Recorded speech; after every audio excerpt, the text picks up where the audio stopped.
What can we do as adults, parents, or caregivers to support teenagers during this time where everything is changing and some things are a little bit more challenging? The first one is to be a role model, right? Like I've said throughout this whole presentation, is to model behavior with the way that you interact with your partners, your colleagues, your friends, your other family members. Model that behavior. They will learn from you how to be a good person, right? They will learn from you from your behavior. So if you are modeling proper or healthy conflict management, they're also going to learn that. But if you're doing the opposite, they're also going to learn that too, right? I love the idea that like kids are sponges at this age. They just absorb. So we just need to make sure that we know how to be that role model. And also saying when we mess up, because we will, because we are human as well, coming back and having that moment of saying, okay, I handled this in a way that was less than stellar. What can we do next time, right? Having that moment of self-reflection. The next thing is to get to know your child's friends, right? So getting to know them is making a welcome place for them to be, because you know that that's the person that's influencing your child's behavior. That's the person that they're spending all their time with. And also, like, they're around your student's age, so maybe you are going to be a good influence on them just as much as you hope that they're a good influence on your student. If you're concerned about a child's friends, you might be able to guide them towards other social groups, and you might be able to influence their behavior just based on that foundation of trust. But I would not recommend banning friendships or criticizing your child's friends too much, because that could have the opposite effect, and they'll end up hiding things from you and trying to do those things behind your back even if you're not there, right? So making sure that that foundation of trust is there and having open conversation of, okay, like, what do you like about this friend? What can you maybe gain from doing XYZ over here, right? Having those conversations. The next thing is to listen to your child's feelings. Active listening can be a powerful way of strengthening your relationship over the years. Even now, right, as an adult, I will come to my parents and hopefully they'll be using those active listening skills so I can be a heard speaker and they can be an empathetic listener, right? It gives them an opportunity to trust you more, and you will learn more about your student and you will be able to gain that relationship.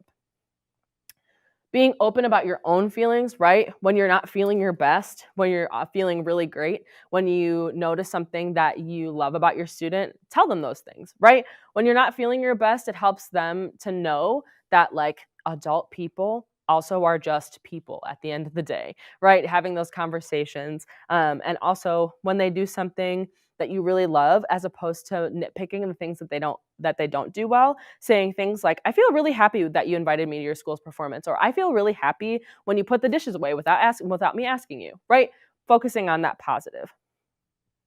And then talking about relationships and sexuality. So if you talk about relationships and you open that bridge to trust, you will know the decisions that they're making ahead of time, right? You'll know those things. You'll be able to correct misinformation because there's tons of it out there, but you will be the first line of defense so that they are making healthy decisions, right?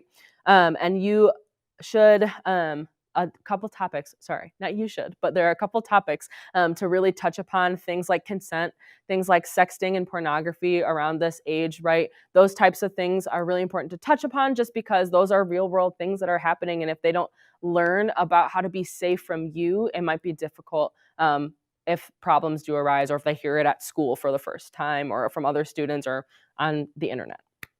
And let your child know that you're always available to talk about questions or concerns. And again, if you ever have questions, Kenneth Young Center can always point you in the right direction in terms of resources and what you might do. The next thing is to focus on the positive, right? Like I mentioned before,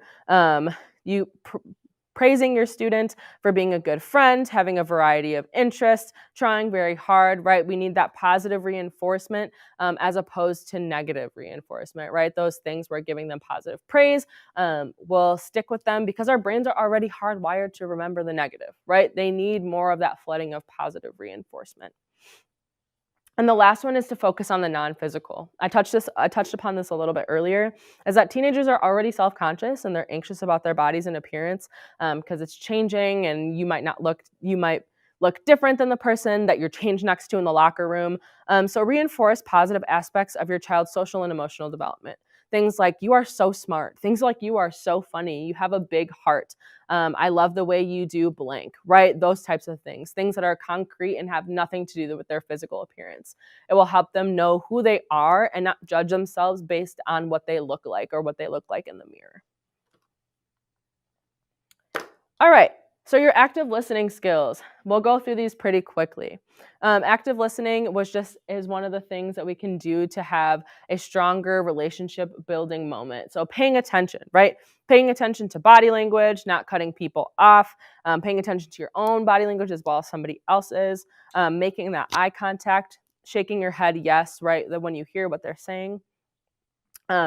The next thing is to withhold judgment, right? Withhold jumping in and giving your opinion while the speaker is talking. When you're practicing active listening, you can be open-minded and listening to new ideas and holding any criticism until it is your turn to talk, to be the speaker.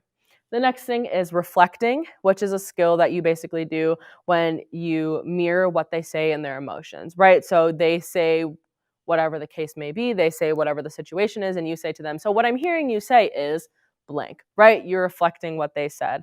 And you're periodically paraphrasing what they just said so that they know that you're listening and that you actually are hearing what they say, not just going, mm-hmm, mm-hmm, mm-hmm, right?